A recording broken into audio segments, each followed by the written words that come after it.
Primeramente quiero saludarles, darles la bienvenida a esta masterclass y les quiero agradecer por confiar en mí para construir este conocimiento juntos.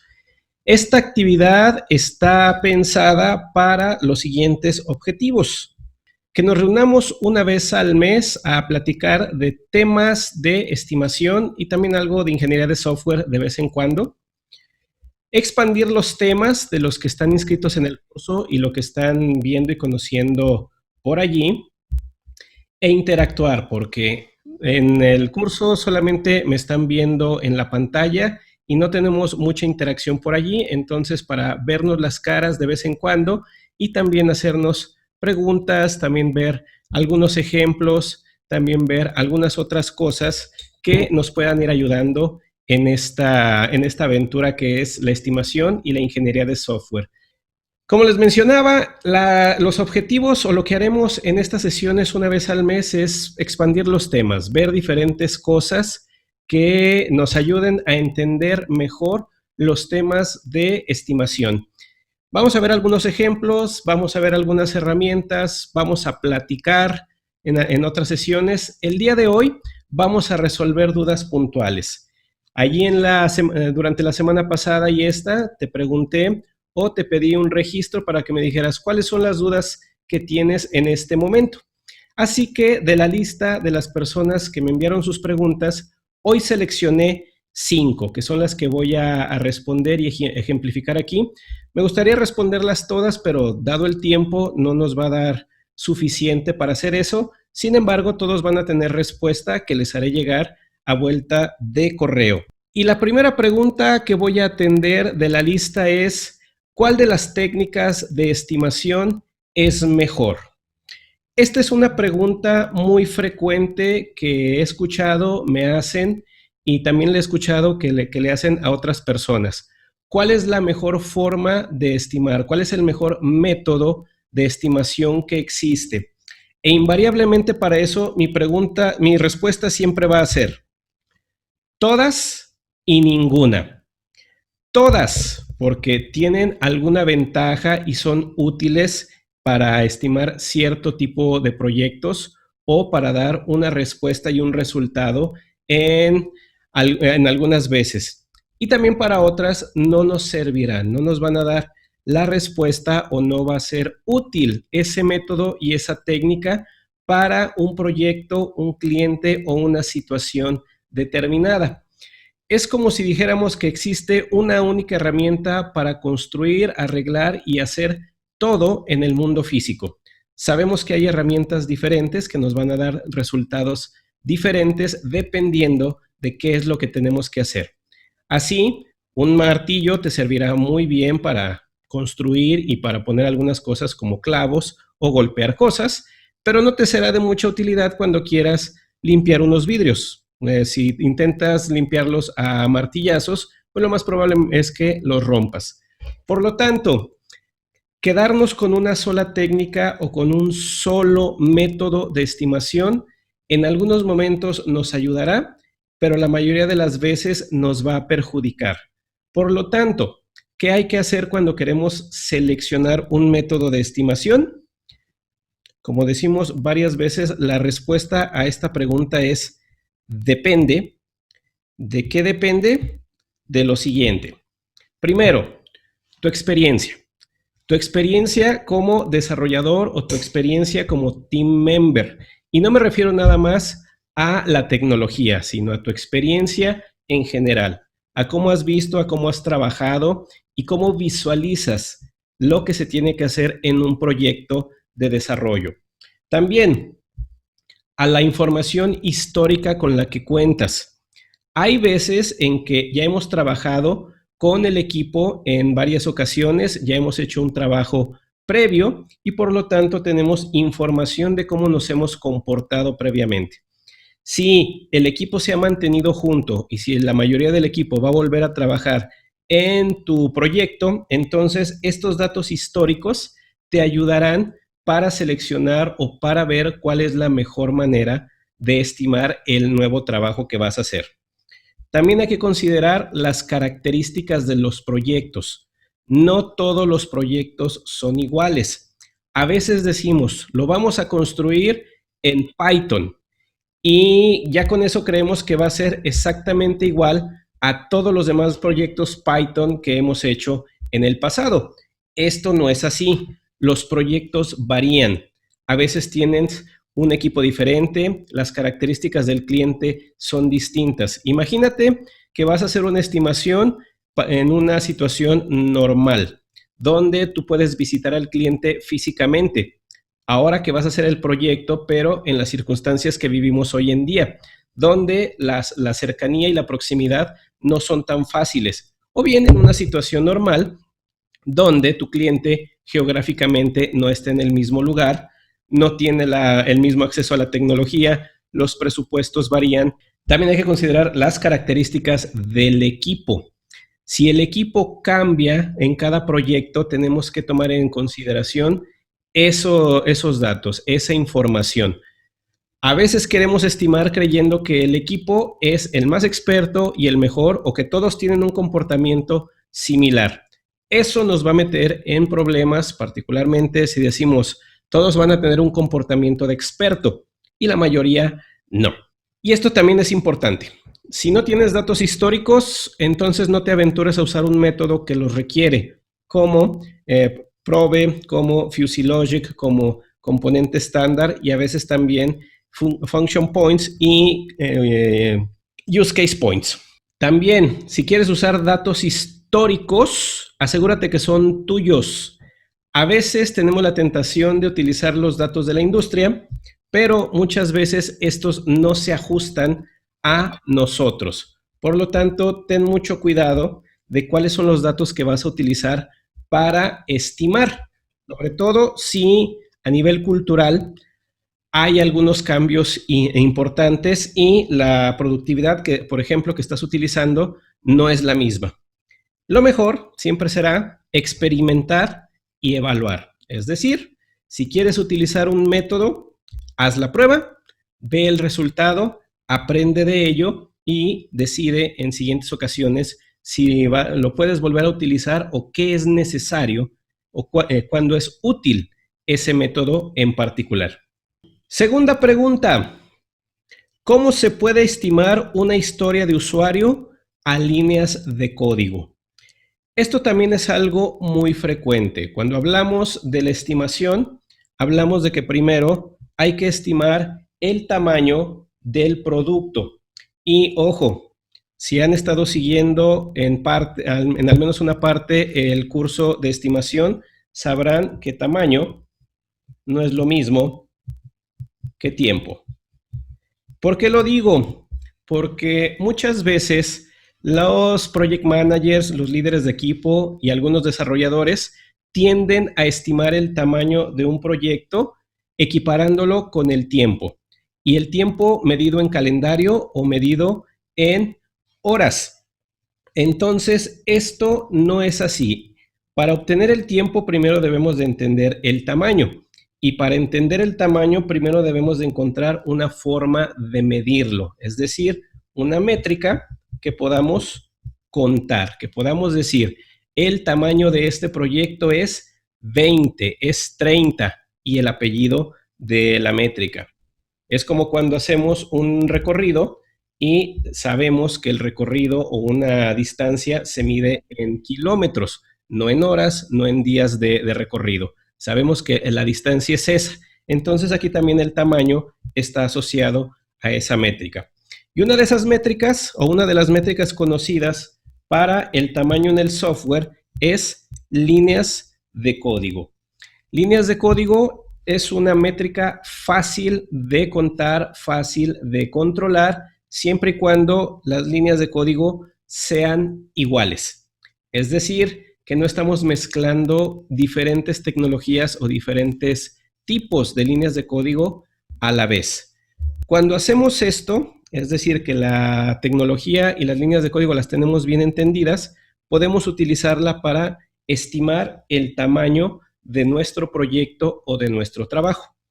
Los que han utilizado métodos ágiles, Scrum, que es el más popular, saben que las planificaciones a veces se hacen utilizando un instrumento que se llama una user story.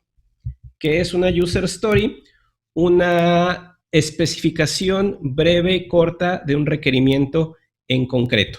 Las user story entonces nos ayudan a entender qué es lo que va a hacer el sistema, qué es lo que va a tener el producto y por lo tanto nos ayudan a estimar. Pero las user story también tienen la característica de que pueden ser de diferente tamaño y juzgar el tamaño de una user story puede ser complicado porque aquí es a veces muy subjetivo cuando alguien ve que una user story es pequeña, mediana, simple o compleja. Entonces, si se cambia por una métrica un poco más objetiva, como las líneas de código, se puede tener una mejor estimación. Ahora, ¿cómo convertimos o cómo pasamos una user story a líneas de código? Aquí la recomendación es usar algo que llamamos proxies. ¿Qué es un proxy? Algo que nos permite visualizar de manera rápida el tamaño de algo que podemos identificar rápidamente como chico, mediano, grande, etcétera. Y esto, que le llamamos el tamaño relativo, tendrá un tamaño ya en líneas de código. Por ejemplo, decir que una user story chica tendría 30 líneas de código, esto dependiendo del lenguaje que se va a utilizar. Una mediana tendría 45 y una grande tendría 80. Sin embargo, esto no es suficiente porque equiparar un solo proxy o decir que de un solo proxy salen todas nuestras líneas de código es como decir que todas las personas son exactamente la misma persona. El proxy también debe de dividirse en tipos. ¿A qué me refiero con tipos? Algo que caracterice al resultado de la user story. Por ejemplo, tendrás algunas user stories que producen un reporte. Entonces puedes clasificar las user stories que serán de tipo reporte. Podrás tener algunas otras que sean de interfaz del usuario. Podrás tener otras que sean de base de datos. Podrás tener otras que sean de regla de negocio o utilizar una clasificación de proxy que le haga sentido al equipo, que represente los tipos de requerimientos o los tipos de resultados de software que generalmente usan. A partir de aquí, utilizar nuevamente datos históricos, es ir a ver componentes que ya hemos hecho, que incluyen user stories de este tipo, tabularlos y usar algo como el método de Fuzzy Logic para obtener los tamaños relativos de chico, mediano y grande. De este modo podrás tener una tabla que diga las user story de tipo reporte tienen estos tamaños relativos de proxy. Las de bases de datos tienen esta tabla de tamaños relativos de proxy. Las de reglas de negocio tendrán otra tabla.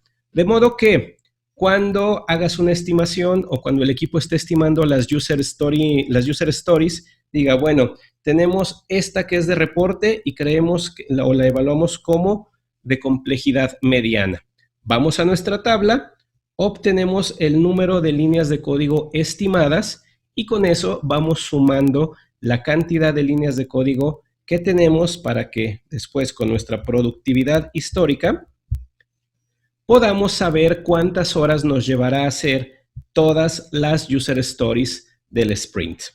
Esta pregunta llegó que dice, ¿cómo eliminar el nivel técnico propio al momento de estimar? Es decir, ¿cómo estimo de manera objetiva sin que la parte técnica me haga demasiado ruido?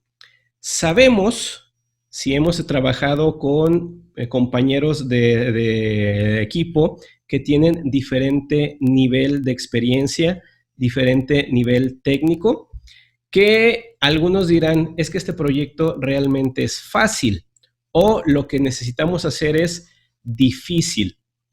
Pero no nos queda muy claro empezar a entender qué es eso de fácil y qué es eso de difícil.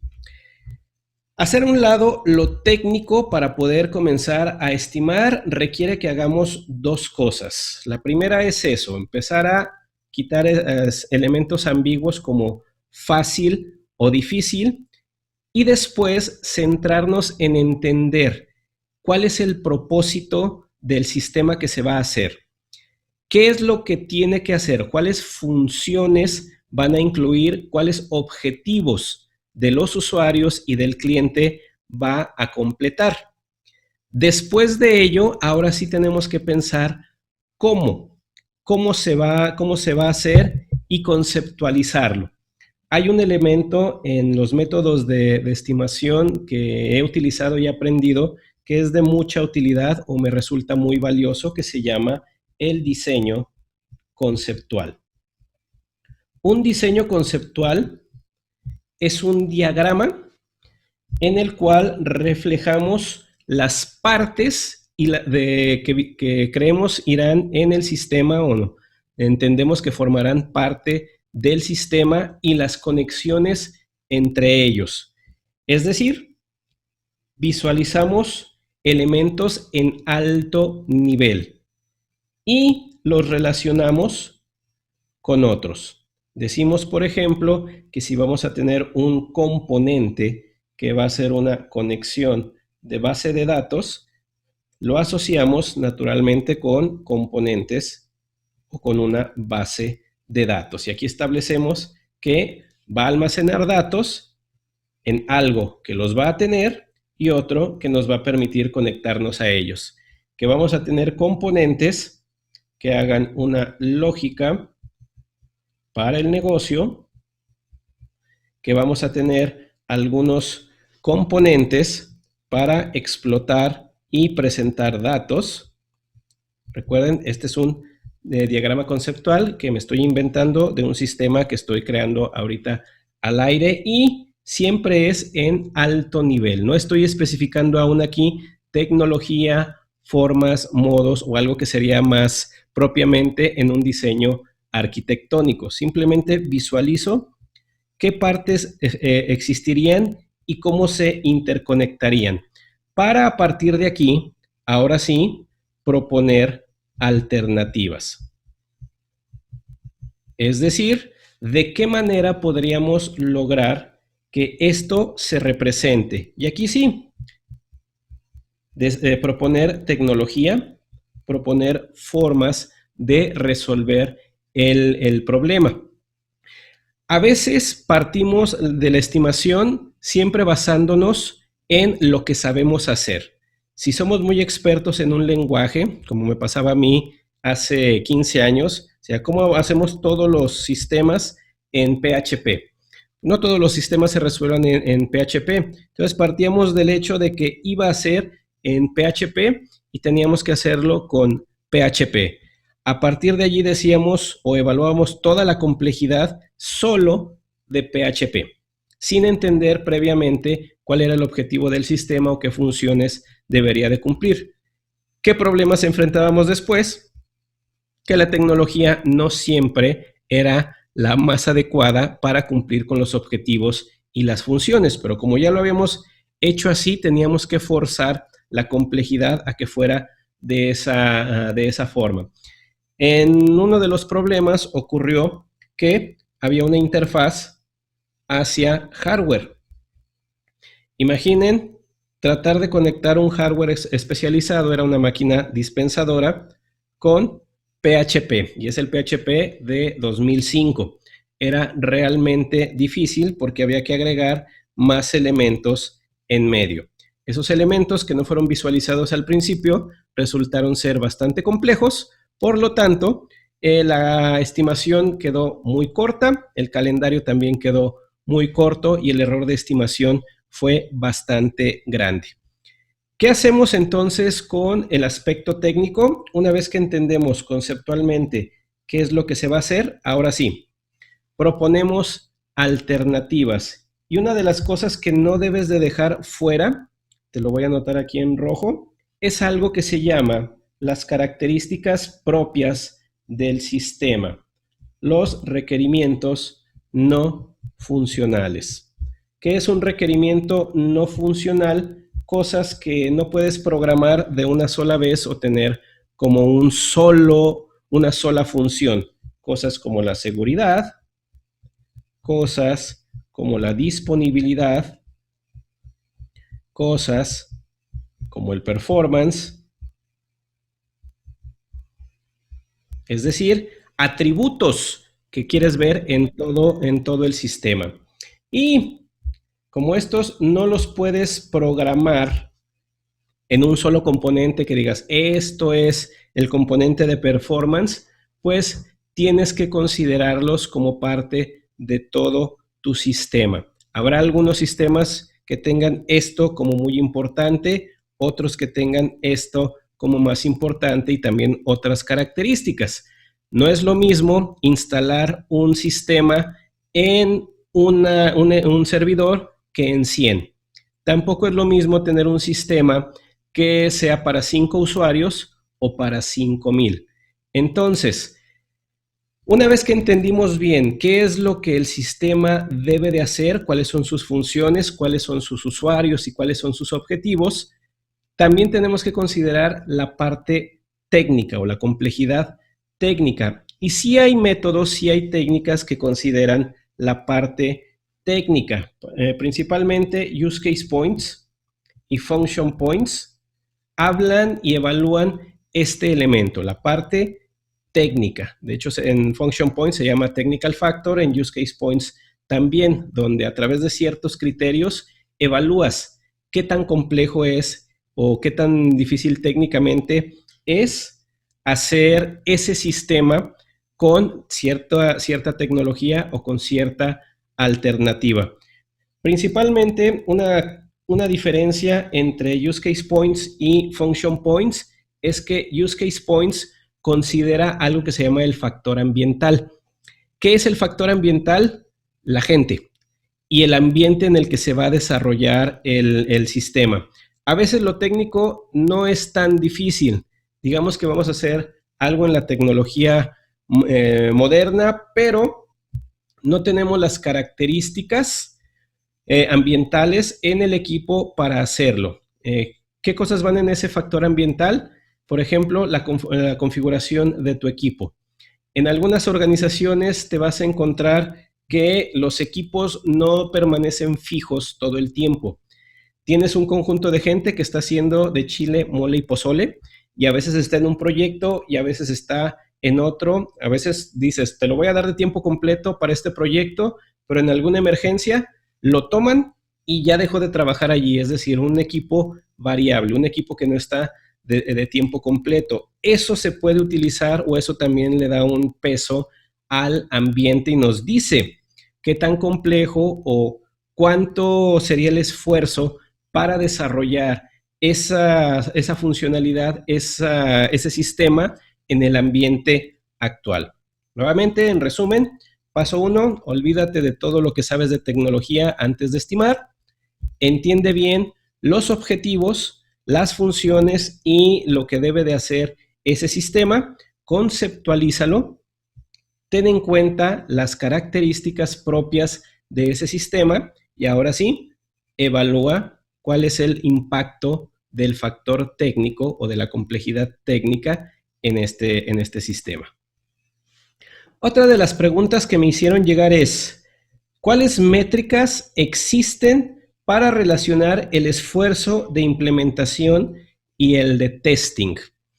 Esta pregunta yo la entendí de la siguiente manera.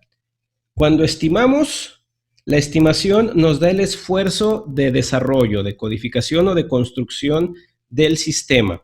Y a partir de allí queremos derivar cuánto nos llevará a hacer el testing. Es decir, no se considera el proceso de estimación como uno que nos dé el esfuerzo completo, es decir, punta a punta de todo el proyecto, sino que solo se está estimando una parte del trabajo que se va a realizar. Bueno, si lo haces de esa manera, quiere decir que no estamos utilizando los históricos o no vemos el proyecto y su estimación como un todo. ¿Es posible estimarlo por partes? Sí, aunque nos puede dar un error de estimación un poco mayor porque pues, estamos intuyendo que la parte que vamos a estar estimando está bien y a partir de allí las demás no tendrán un error. Claro está, cuando sumamos el error de todas las fases o de todo el trabajo, nos puede dar un resultado mayor. ¿Qué podemos utilizar en estos casos para estimar la fase de testing o cada uno de ellos? Pues ahora sí que nuestros históricos. Es decir, si hemos acumulado la información de proyectos anteriores, sabremos cuánto nos ha llevado cada una de los diferentes tipos de trabajo. Es decir, tendremos el porcentaje de cada una de las fases en proyectos anteriores y por lo tanto saber que si el desarrollo representa el 60% de todo, a partir de allí derivar cuánto sería el esfuerzo de testing.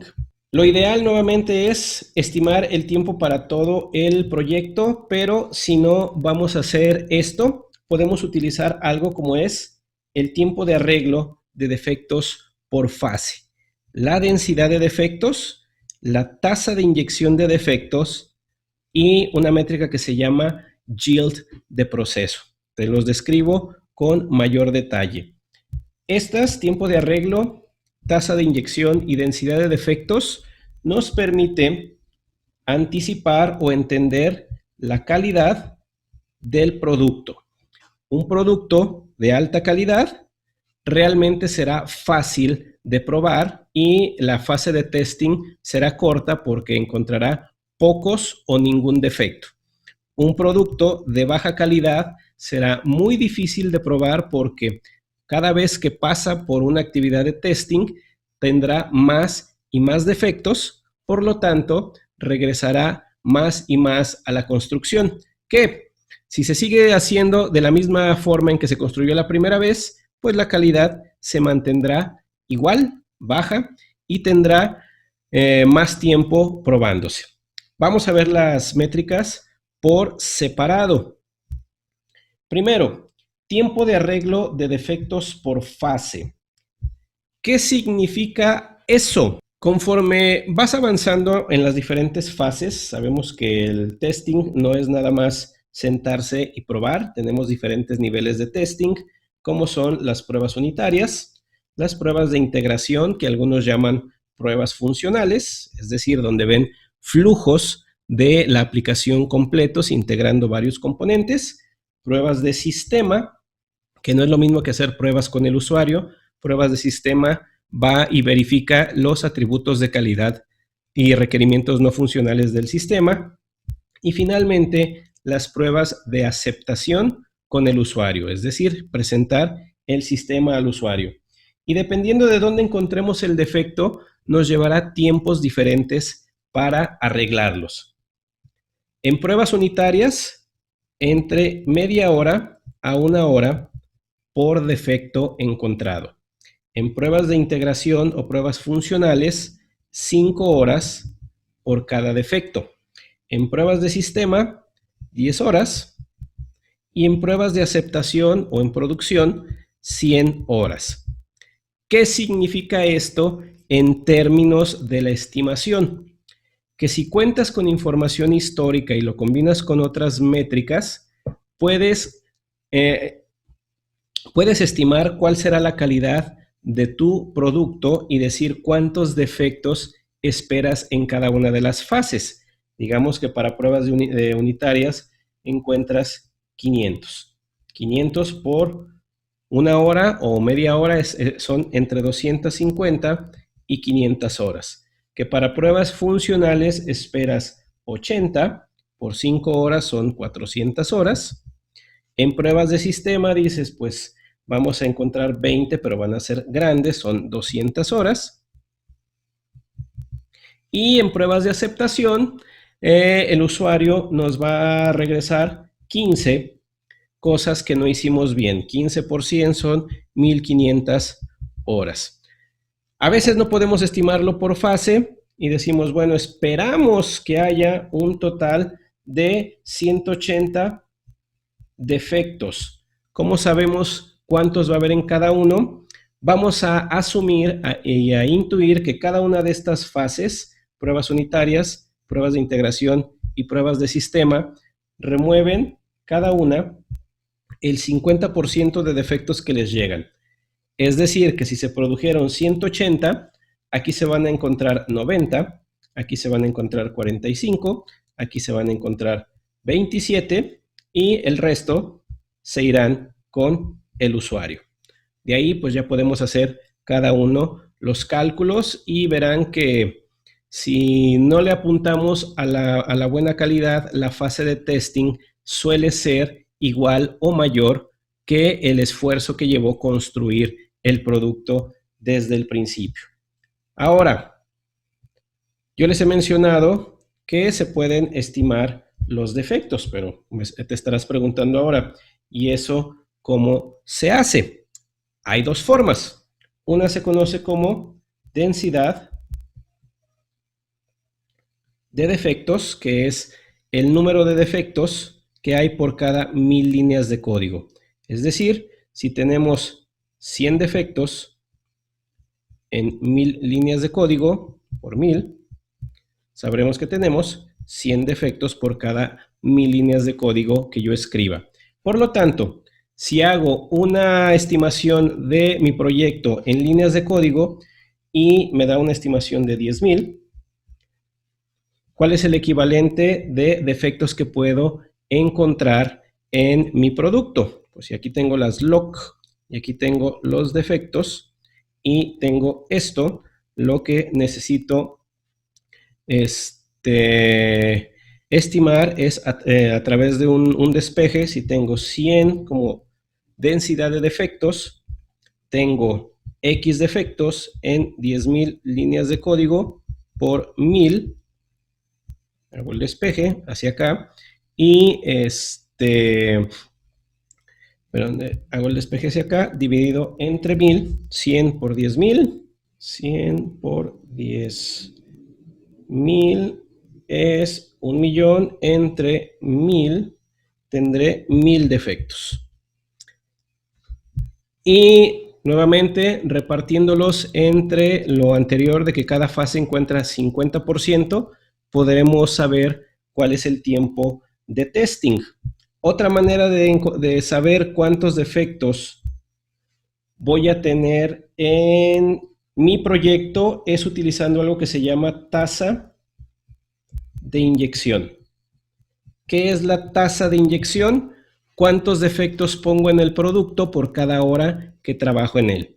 Si tienes tus históricos, es decir, si has contado cuántos defectos has producido en proyectos anteriores, simplemente tienes que dividir ese total entre el número de horas que llevó a hacer todo el proyecto y eso te da la tasa de inyección de defectos por proyecto. Si no tienes uno, te doy dos benchmarks. Para el total del proyecto es 0.2 defectos por hora. Para la fase solamente de construcción, esto incluye diseño, codificación y pruebas unitarias, 2 defectos por hora.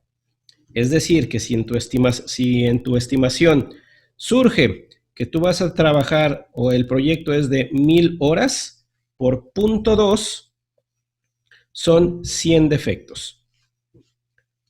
Que si el tiempo solamente de construcción son 600 horas, estás esperando un total de 1200 defectos. ¿Cuánto te tardas en remover, arreglar y probar un producto con 1200 defectos?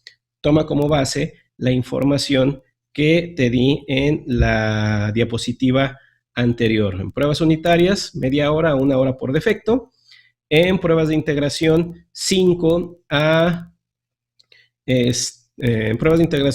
horas por defecto, de sistema 10 horas por defecto y con el usuario 100 horas por cada defecto. ¿Cuántos se nos escapan en cada uno? También revisa tu comportamiento histórico para saber cuál es tu yield. ¿Qué es el yield? La cantidad de defectos que atrapa una fase de todos los defectos que le lleguen. El yield que les había mencionado anteriormente era 50% para las fases de testing, Pero si quieres un producto de buena calidad, busca que tus fases de calidad previas remuevan hasta el 70% de los defectos. Eso garantizará que tus fases de testing, de acuerdo a estándares y comparativos en el mercado y en la industria, hagan que tu fase de testing para buena calidad esté entre el 15 y el 20%, para una calidad promedio hasta el 25%, y para la mala calidad el 50 o más de todo el proyecto. Es decir, que por cada hora que tú pasas construyendo, pasas una hora haciendo el testing y a veces hasta más. Esta pregunta me la hizo alguien que seguramente está haciendo este proyecto en este momento. ¿Cómo calculo el costo de un proyecto que utiliza tecnología web? Y me dice, básicamente es un atlas de información. La respuesta a esta pregunta es muy sencilla. $5,000, siguiente. No, no es cierto. ¿Qué le recomiendo a quien me hizo esta pregunta? Nuevamente, ya que tienes claro cuál es el propósito de la aplicación y que técnicamente dices, tiene que ser en tecnología web, lo que tenemos que hacer a continuación es conceptualizarlo. Es decir, visualizar, como dije anteriormente, con un diseño conceptual, qué partes o qué elementos voy a poner en mi sistema. En el diseño conceptual, no lo mencioné hace un momento, debemos de dejar lo más que se pueda fuera la tecnología. Es decir, que estas partes no digan cosas como aquí va un JS y aquí va un REST API o aquí va el API de no sé qué. Vamos a conceptualizarlo más como elementos que digan, bueno, necesito cosas que me permitan trabajar o definir una interfaz de usuario interactiva. Es decir, que pueda estarlo utilizando el cliente sin conectarse con el servidor. Necesito algo que me dé servicio de conexión. Necesito algo que me dé servicios de validación. Necesito algo que obtenga la información. Necesito algo que maneje las imágenes. Y nuevamente, ver cómo se conectan o cuál es la interacción que existe entre estas diferentes partes. Después, categorizarlos por tipo. Aquí pues queda más o menos claro que estos son componentes de un tipo, podremos decir que son pantallas. Luego tendremos algunos otros que digan, bueno, estos son componentes del servidor. Estos son pues archivos. Estos son bases de datos. Estos son componentes de seguridad, etcétera. Ya que visualizamos estos, ahora tratamos de contarlos, es decir, tratar de estimar cuántos de cada uno pudiese haber en el proyecto o en el producto que vamos a desarrollar. Digamos que tenemos en pantallas 50 pantallas diferentes. En servicios de conexión o en elementos del servidor, 10. En bases de datos, pues 3. En archivos e imágenes, aquí habría más, 550. En servicios de validación y de seguridad, 3. Y con esto, poder utilizar alguno de los métodos que conocemos o pueden conocer de los que están en el curso de estimación, que nos ayude a encontrar el tamaño del proyecto y después el esfuerzo. Recuerden que en todo método de estimación o en toda estimación que hagamos, primero debemos de obtener el tamaño, la dimensión del proyecto. Entendida la dimensión con las características del equipo, la productividad de los diferentes integrantes, podemos calcular el esfuerzo y con ello el costo. Con esto, aquí se visualizan los siguientes métodos que nos ayudarían a estimar. El primero es componente estándar,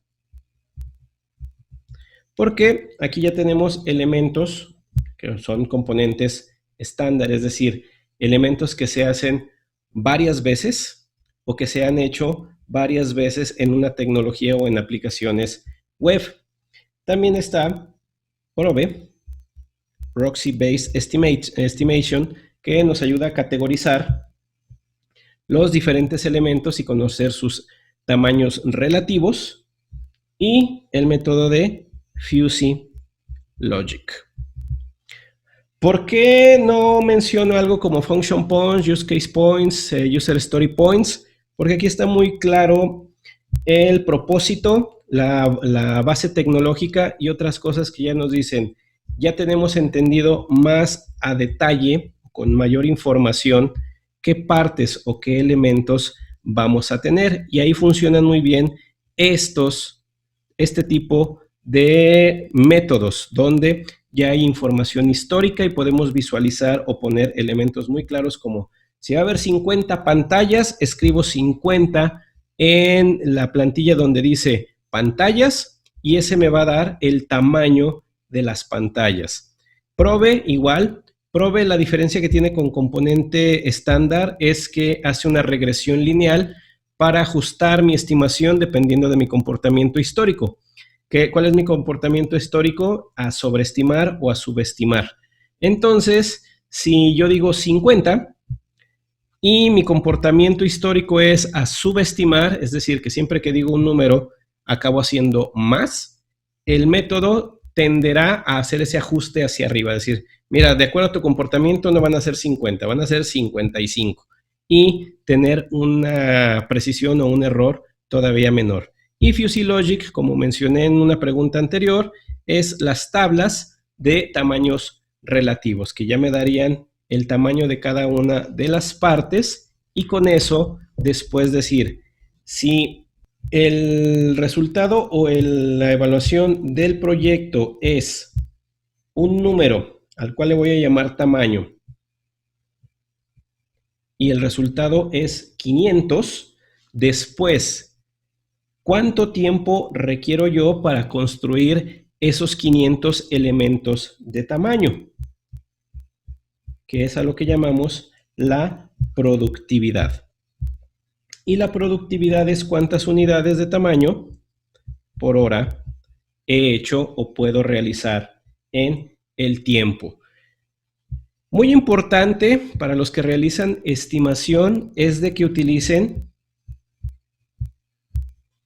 la unidad o la productividad real o la realista. No, por favor, tengan piedad y no utilicen la productividad ideal.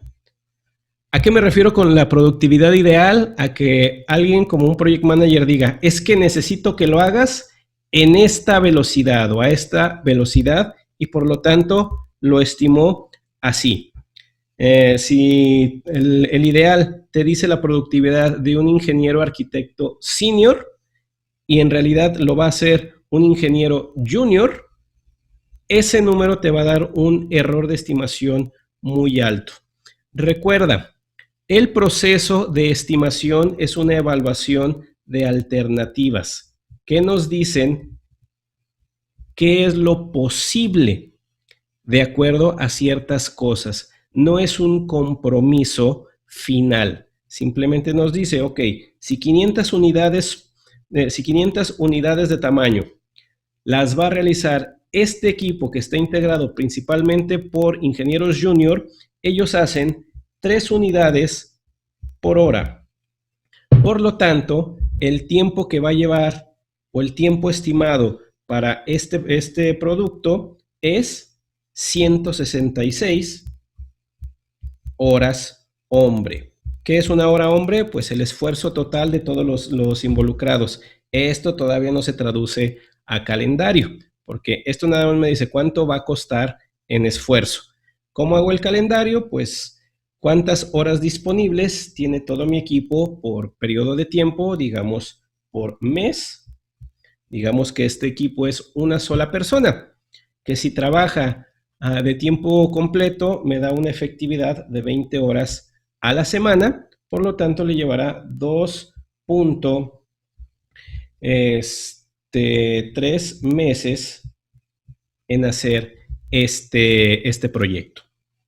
Nos da un poco de tiempo para, si quedó alguna duda, si alguien todavía tiene una pregunta rápida por allí de lo que se presentó el día de hoy, la podamos revisar, le podamos ampliar más sus dudas. Para ahorrarnos tiempo, les voy a pedir por allí que levanten la manita en su función de chat o en su función de participantes. Me levanten ahí la manita, les abrimos el micrófono y podemos responder e interactuar más rápidamente. Si alguien tiene alguna pregunta y lo quiera decir, nada más hágame una seña por allí y le paso el micrófono. Dice Oscar, para tener un buen prove es necesario las bases de PSP. No, el método no requiere de Personal Software Process, requiere solamente de un conjunto de datos históricos. ¿Cuáles datos históricos? Pues los que haya en el equipo y los que haya en la organización. Y recuerden que necesitamos al mismo tiempo tamaño y esfuerzo. ¿Cuánto tiempo nos llevó a hacer el producto y de qué tamaño fue cada uno? De esa manera puedes ir haciendo tu tabla de proxies. Y es muy importante, la tabla de proxies debe de modificarse frecuentemente, porque si hicimos la tabla de proxies una vez y la forma de trabajo ha cambiado, es natural que la tabla de proxies original nos va a dar errores de estimación grandes, porque las cosas ya son distintas. ¿Cuánto tiempo puede vivir una tabla de proxies? No hay un periodo, como digamos un mes, una semana, un año, en que viva. Más bien en cuanto tengas resultados diferentes, 1, 2, 3 proyectos diferentes, actualices esa información. Y el prove, pues ahora sí que depende de la calidad de los datos. Si los están recolectando minuciosamente y con precisión, les va a dar mejores resultados. Una cosa muy importante, prove no trabaja exclusivamente con líneas de código. Es decir, el que se aprende en PSP, que es un curso que se da en algunos lugares, se usan líneas de código. Pero tú puedes utilizar cualquier unidad, cualquier métrica de tamaño que te acomode y que funcione bien para establecer tus proxies. Hola, Edgar. Soy ¿Sí? Luzma. Perfecto. Sí, es que tenía ahí problemas. Oye, fíjate que dijiste algo súper importante porque a veces cuando estamos en los proyectos ¿Sí? y tienes ya un poco como de feeling de cuánto debería de tardar, a veces cometemos ese error de decir, oye, pues en mi histórico, en otros equipos, y sobre todo cuando llegas a nuevos equipos, dices, ese componente lo pueden hacer en 3 horas, ¿no? O en 10 horas, o en un mes ya deberíamos estar probando. Pero, ¿sabes? Pero como bien dijiste, de repente se nos quita como que de foco el que es un nuevo equipo y quiero resaltar lo que comentaste de que tiene su propio ambiente el equipo, ¿no? Su propia forma de trabajar. Hay veces que, aunque el equipo sea bueno, no sé, tal vez no se llevan muy bien y uno no tiene como que el feeling de ese tipo de cosas, empiezas a estimar con lo que más o menos sabes y resulta que pues no empiezas a llegar a los tiempos. Sí. Y pues te preocupas, ¿no? O sea, te preocupas, te presionas, diste tiempos que no eran los adecuados, todo por no tomarse como que esa... sí, yo sé que como program managers de repente decimos, oye, pues esto debería estar tanto, ¿no? Y que les gusta al usuario escuchar esa fecha. Pero ese es un error porque de repente, no sé, resulta que el equipo es totalmente nuevo, nadie se conoce, no conviven, hay un ambiente ahí todavía como que romper el hielo y eso sí afecta. Entonces, como bien lo dijiste, solo para resaltar eso. Sí. De ahí de lo que menciona Luzma y algo que aprendí con mi compañero Eduardo, que está aquí presente, es un concepto que se llama Organizational Awareness. El contexto, el entendimiento de lo que ocurre en la organización, porque no están aislados. Y esto es muy importante. Si la estimación generalmente la hace una sola persona, puede cometer más errores o su error de estimación puede ser mucho más grande si no tiene este contexto. Si no va y hace una validación con el equipo. De hecho, lo ideal es que la estimación la haga el mismo equipo que lo va a trabajar, porque ellos tienen más contexto y más conocimiento de sí mismo, de su productividad, de sus habilidades, de sus limitaciones. Por lo tanto, si van a realizar esta estimación, involucren al equipo lo más que puedan. Si no, pues vamos a suponer varias cosas. Nos da espacio de una última pregunta. Bien, si no hay más preguntas y para podernos ir a cenar todos, les reitero los espacios de interacción y de compartición de información con los que contamos. Nuestros grupos en Facebook, donde se pueden unir y ahí tenemos discusiones y compartimos información. Nada más busquen Diagonal Groups, Ingenieros de Software de Élite. Ahí hacen la solicitud y los aceptamos a la brevedad.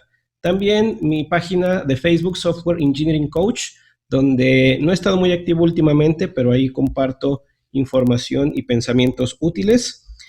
El canal de YouTube, donde tengo diferentes videos y donde va a estar la repetición de esta masterclass. Entran a bit.ly, diagonal canal Edgar Fernández. Ahí van a encontrar varios de los videos que he realizado anteriormente y donde van a encontrar esta repetición.